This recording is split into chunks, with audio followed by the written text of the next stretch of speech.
You know what makes me laugh? People work their entire lives, 40, 50 years, trading their time for money, and then they wonder why they're broke when they retire. They call me crazy when I say the stock market can make you rich. They say real estate is safer. They say gold and silver are better. And you know what? I own all of those things. But here's what most people don't understand. There's a way to make the stock market work for you while you sleep, while you're on vacation, while you're doing absolutely nothing. It's called dividend investing. And today I'm going to show you exactly how to generate $2,900 every single month without lifting a finger. Let me tell you something that's going to shock you. The rich don't work for money.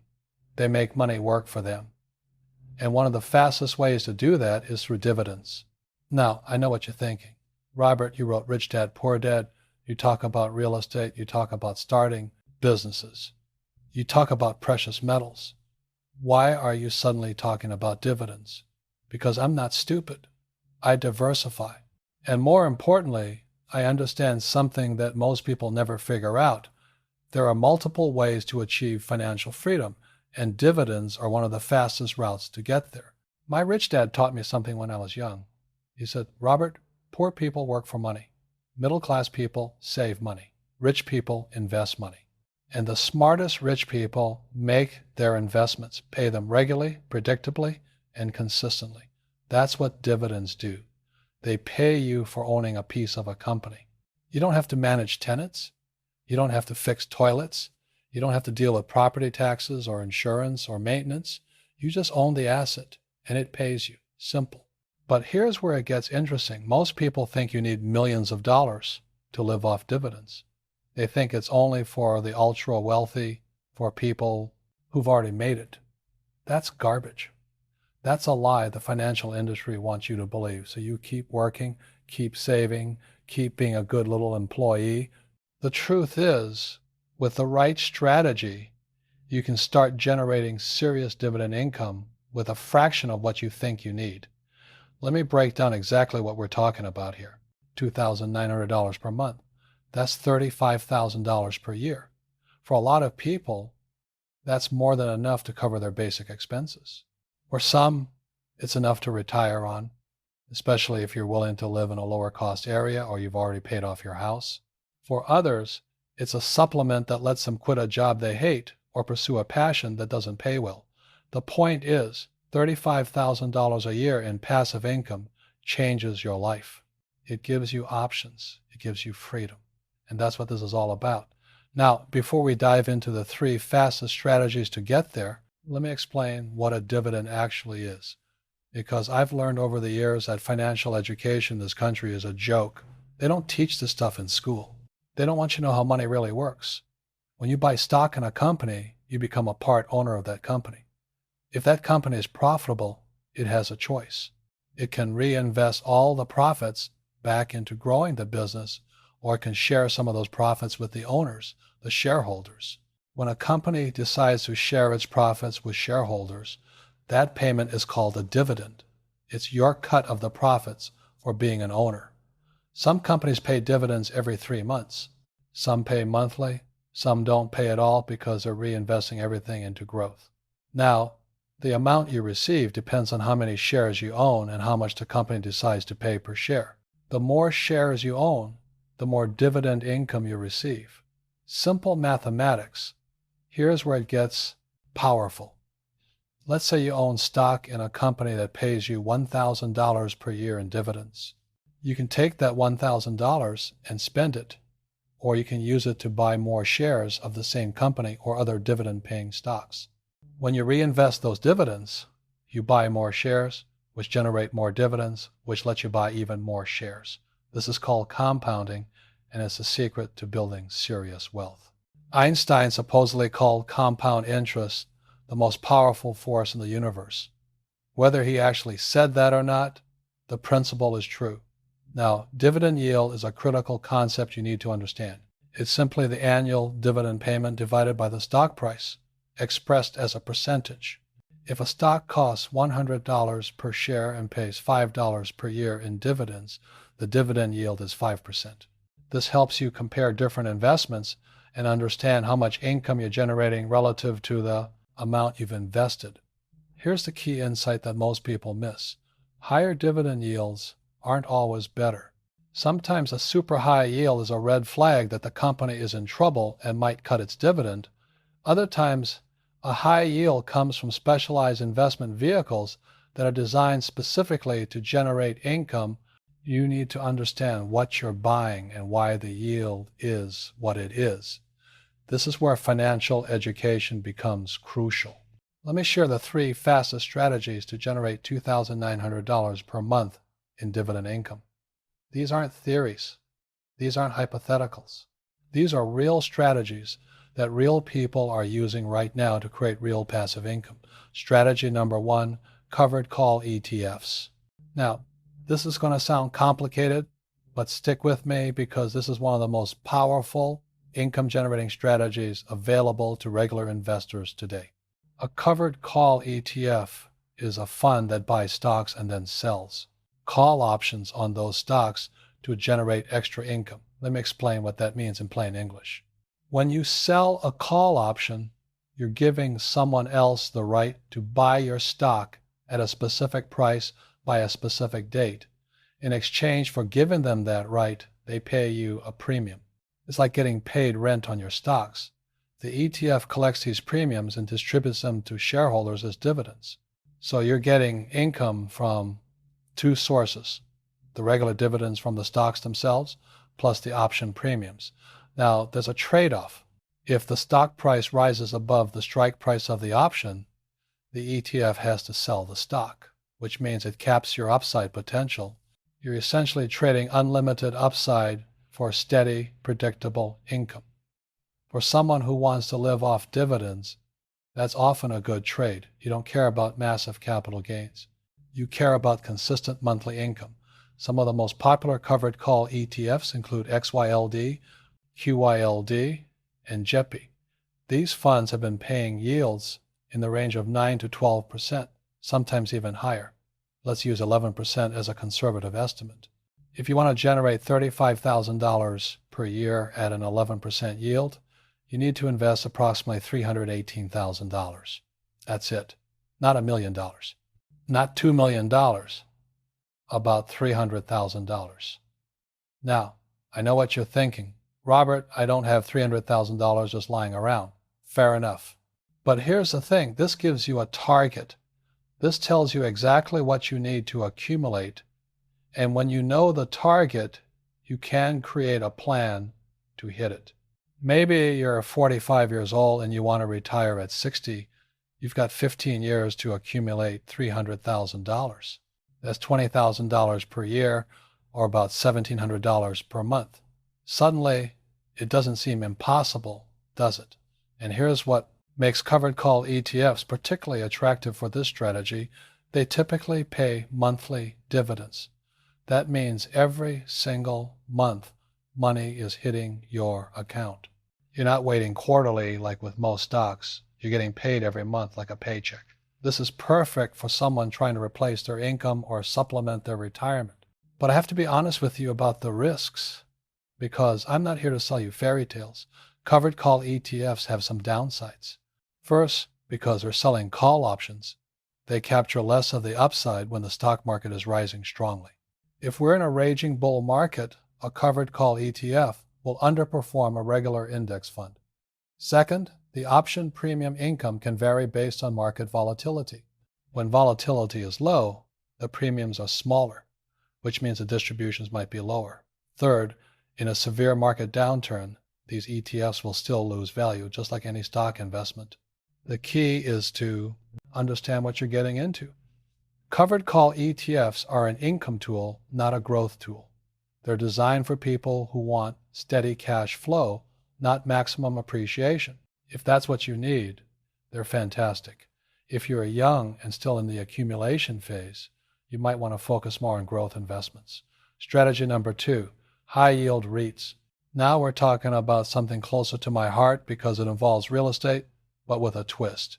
A real estate investment trust, or REIT, is a company that owns and operates income-producing real estate. It could be apartment buildings, office buildings, shopping centers, warehouses, hotels, you name it. The beautiful thing about REITs is that by law, they have to distribute at least 90% of their taxable income to shareholders as dividends. That means they're forced to pay out most of their profits. This makes REITs incredible dividend-generating machines, and some REITs pay extraordinarily high yields. I'm talking about yields of 15, 18, even 20% or more. Now, before you get too excited, understand that yields that high usually come with higher risk. Maybe the REIT invests in mortgage securities instead of physical properties. Maybe it operates in a specialized niche. Maybe the dividend isn't sustainable long term. You need to do your homework. But here's the opportunity. There are legitimate, well-managed REITs paying yields in the 10 to 15% range. Let's use 12% as our working number. At a 12% yield, you would need approximately $292,000 invested to generate $35,000 per year in dividend income. That's even less than the covered call ETF strategy. Some examples of high-yield REITs include mortgage REITs like AG&C Investment Corp., Annaly Capital Management, and Two Harbors Investment Corp. These companies invest in mortgage-backed securities and have historically paid very high dividends. There are also specialty REITs in sectors like data centers, cell towers, and healthcare facilities that can offer attractive yields. One of the things I love about REITs is that many of them pay monthly dividends. Just like with the covered call ETFs, you're getting that monthly income that feels like a paycheck. This is psychologically important for people transitioning from employment to living off investments. It creates a familiar pattern of monthly income that helps with budgeting and planning. Now, let me tell you about the risks with high-yield REITs because, again, I'm not here to blow smoke. Mortgage REITs in particular are sensitive to interest rate changes. When interest rates rise quickly, their profit margins can get squeezed, and they might have to cut their dividends. We saw this happen in 2008 during the financial crisis, and we saw it again in 2020 during the pandemic panic. These are volatile investments that can lose significant value during market turmoil. Also, just because a REIT has a high yield today doesn't mean that yield is sustainable. Companies can and do cut dividends. If a REIT is paying out more than it's actually earning, that's a red flag. You need to look at metrics like funds from operations and distribution coverage ratios to understand if the dividend is sustainable.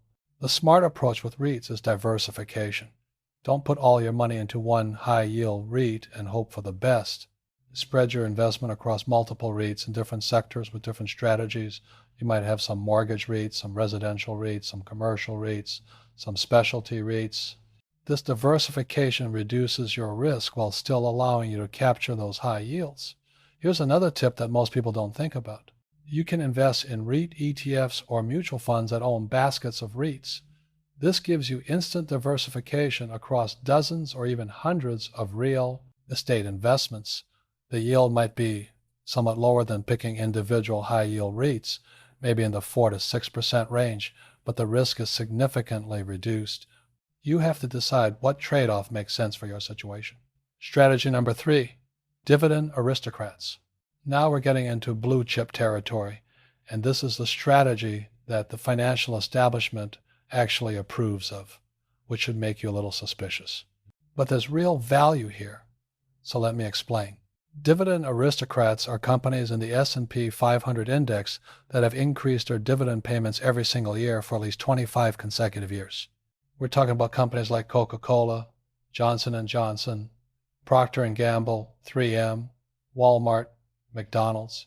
These are massive, established, profitable companies with long track records of rewarding shareholders. The appeal of dividend aristocrats is reliability and growth. These companies have proven that they can increase dividends year after year through recessions, through market crashes, through every kind of economic condition you can imagine.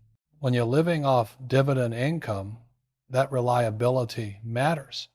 You don't want your income to suddenly disappear because a company cuts its dividend. The downside of dividend aristocrats is that their yields are generally lower than covered call ETFs or high-yield REITs. A typical dividend aristocrat might yield between 2 and 4%, Some yield a bit more, maybe 5 or 6%, but the average is probably around 3%. At a 3% yield, you would need approximately $1,167,000 invested to generate $35,000 per year. Now, that's a lot more capital required than the other two strategies. But here's what you're getting for that extra capital: safety, reliability, and growth. These companies are increasing their dividends every year, which means your income is growing even if you never invest another dollar. Inflation protection is built right into the strategy. Let me give you a concrete example. Let's say you invest in a portfolio of dividend aristocrats with an average yield of 3%. In year one, you receive $35,000 in dividends. But because these companies increase their dividends by an average of maybe 5 to 7% per year, in year two, you might receive $37,000. In year three, $39,000. By year 10, you could be receiving $50,000 per year or more, all from your original investment. You don't have to add more money. The growing dividends do all the work. This is powerful for long-term income planning, especially for retirement. You're not just locking in today's income. You're creating an income stream that grows over time, helping you keep pace with inflation and maintain your purchasing power. Another advantage of dividend aristocrats is that they tend to be less volatile than the overall market. During market downturns, these stable, profitable companies often hold up better than high-flying growth stocks. They might still go down, but usually not as much. This makes it easier to sleep at night when the market gets crazy. The strategy I recommend with dividend aristocrats is to build a diversified portfolio across different sectors. You want some healthcare stocks, some consumer staples, some industrials, some financials. This way, if one sector struggles, the others can compensate. There are even ETFs that hold baskets of dividend aristocrats, which makes this strategy incredibly easy to implement. You can buy one ETF and instantly own 30 or 40 of the best dividend-growing companies in America. Now, let me address the elephant in the room. All three of these strategies require significant capital. Even the most efficient strategy, the high-yield REITs, requires almost $300,000. I get it. Most people don't have that kind of money sitting around. So what do? This is where my philosophy of paying yourself first comes in. Every single month, before you pay anyone else, you pay yourself. You take a portion of your income and invest it in assets that will generate more income. If you can invest $2,000 per month into dividend-paying investments, and those investments yield an average of 10% per year, in 10 years, you'll have accumulated over $400,000. That's enough to generate $40,000 per year in dividend income. The math is simple, but the execution requires discipline. You have to commit to investing consistently, month after month, year after year, regardless of what the market is doing. When the market crashes, you keep investing. When the market soars, you keep investing. This is called dollar cost averaging, and it's one of the most reliable ways to build wealth over time. Here's another approach that can accelerate your timeline: dividend reinvestment. Instead of spending the dividends you receive, you automatically reinvest them to buy more shares. This creates a compounding effect that dramatically accelerates your wealth accumulation. In the early years, when you don't need the income, reinvesting can help you reach your target portfolio value much faster. Let me walk you through a hypothetical scenario. Let's say you're 35 years old, you want to retire at 55, and you want to generate $2,900 per month in dividend income at that point. You start with nothing but commit to investing $1,500 per month. You invest in a mix of dividend, growth stocks, and high-yield REITs with an average yield of 7%. In year one, you invest $18,000. At 7%, that generates $1,260 in dividends, which you reinvest. In year two, you invest another $18,000 plus the reinvested dividends. Your portfolio grows to about $38,000. The dividends keep compounding year after year. By year 20, when you're 55 years old, your portfolio has grown to approximately $820,000. At a 7% yield, that's generating $57,400 per year, or $4,783 per month.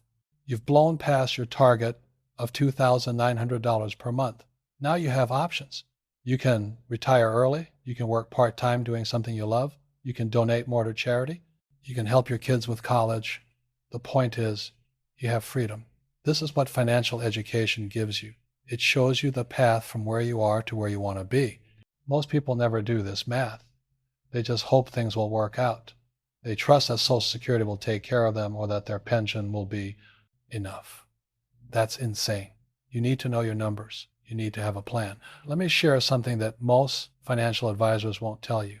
The reason they push balanced portfolios with 60% stocks and 40% bonds isn't because that's optimal for you. It's because it's easy for them to manage and it reduces their liability.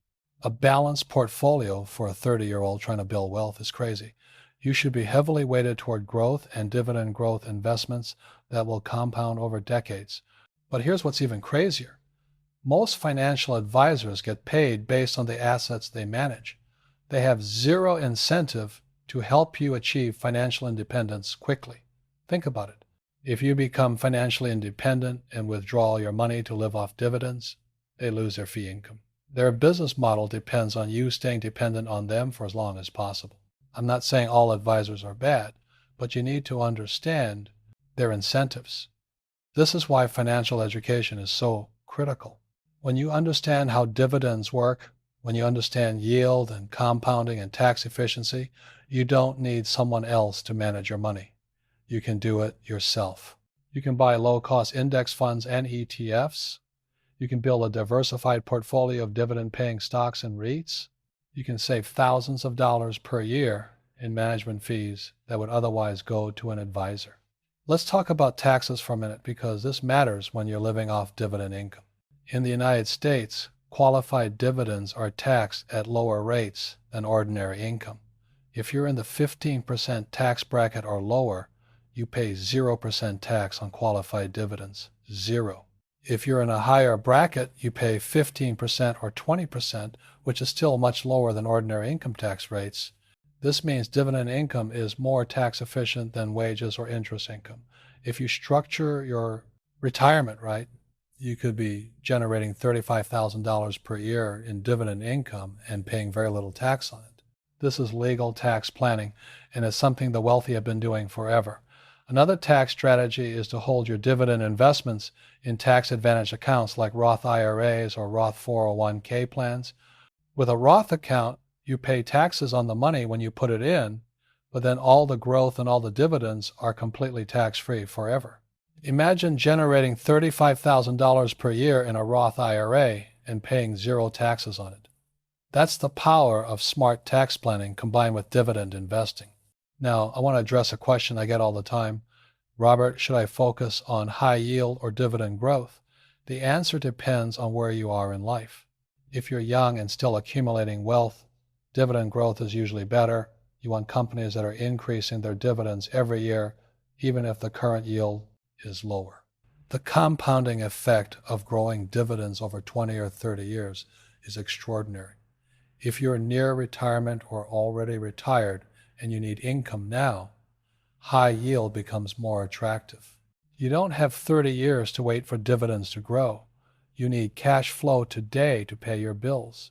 This is where covered call ETFs and high yield REITs shine. The ideal approach, in my opinion, is a barbell strategy. You have a core position in stable dividend growth stocks that provide reliable, growing income over time. Then you have a satellite position in higher yielding investments that boost your current income. This gives you both stability and yield, both safety and income. Let me share a perspective that might be controversial. I think most people focus too much on dividend yield and not enough on total return. Total return is a combination of dividends plus capital appreciation. A stock that yields 2% but appreciates 8% per year gives you a 10% total return. A stock that yields 8% but doesn't appreciate gives you an 8% total return. Which one would you rather own? The answer depends on your goals. If you need income today and you can't afford to sell shares, you want the higher yield. If you're still in accumulation mode and you can let your wealth compound, you probably want the higher total return. But this is a nuance that gets lost in most dividend investing discussions. Here's what I've learned after decades of investing. Wealth is built through ownership. When you own stocks, you own pieces of businesses. Those businesses are out there every day creating value, serving customers, generating profits. As an owner, you get to participate in that value creation. Dividends are your share of those profits. This is completely different from saving money in a bank account or buying bonds. When you save in a bank, you're lending money to the bank and they pay you a tiny amount of interest. When you buy bonds, you're lending money to a corporation or government and they pay you interest. You're a lender, not an owner. Lenders get paid first, but they get paid the least. Owners get paid last, but they get paid the most. My rich dad taught me this fundamental truth. You get wealthy by being an owner, not a lender. Employees lend their time and get paid wages. Savers lend their money and get paid interest. But business owners and investors in businesses participate in the profits. That's where real wealth comes from. Dividend investing is one of the easiest ways for regular people to become business owners. You don't need to start a company from scratch. You don't need to risk everything on one venture. You can buy small pieces of established, profitable companies and participate in their success. The dividends are your proof that you're an owner, not just a speculator hoping the stock price goes up. Let me give you some practical steps to get started. First, educate yourself. Read books on dividend investing. Study the strategies. Understand the metrics like dividend yield, payout ratio, dividend growth rate. The more you know, the better decisions you'll make. Second, start small, but start now. You don't need thousands of dollars to begin. Many brokers now allow you to buy fractional shares, which means you can invest $50 or $100 at a time. The important thing is to build the habit of consistent investing. Third, automate your investments. Set up automatic transfers from your checking account to your investment account. Set up automatic dividend reinvestment. Remove yourself from the equation. The less you have to think about it, the more likely you are to stick with it. Fourth, diversify appropriately. Don't put all your money into one stock or one sector. Spread your investments across multiple companies, sectors, and strategies. This reduces your risk and increases the likelihood that you'll achieve your income goals. Fifth, be patient. Building serious dividend income takes time. You're not going to invest for 6 months and retire. This is a multi-year, probably multi-decade process. But if you stick with it, if you keep investing consistently and reinvesting your dividends, the results can be life-changing. I want to leave you with this thought. Financial freedom isn't about being rich. It's about having options. It's about not being forced to work a job you hate because you need the paycheck. It's about being able to pursue your passions, spend time with your family, contribute to causes you care about. Dividend income gives you those options. $2,900 per month might not make you rich, but it could be the difference between financial stress and financial peace. It could be the supplement that lets you retire a few years early or work part-time instead of full-time. It could be the cushion that gives you confidence to take risks and pursue opportunities. The path to financial freedom through dividend investing is clear. The strategies exist. The tools are available. The question is, are you willing to do what it takes? Are you willing to educate yourself, make a plan, and execute that plan consistently over time?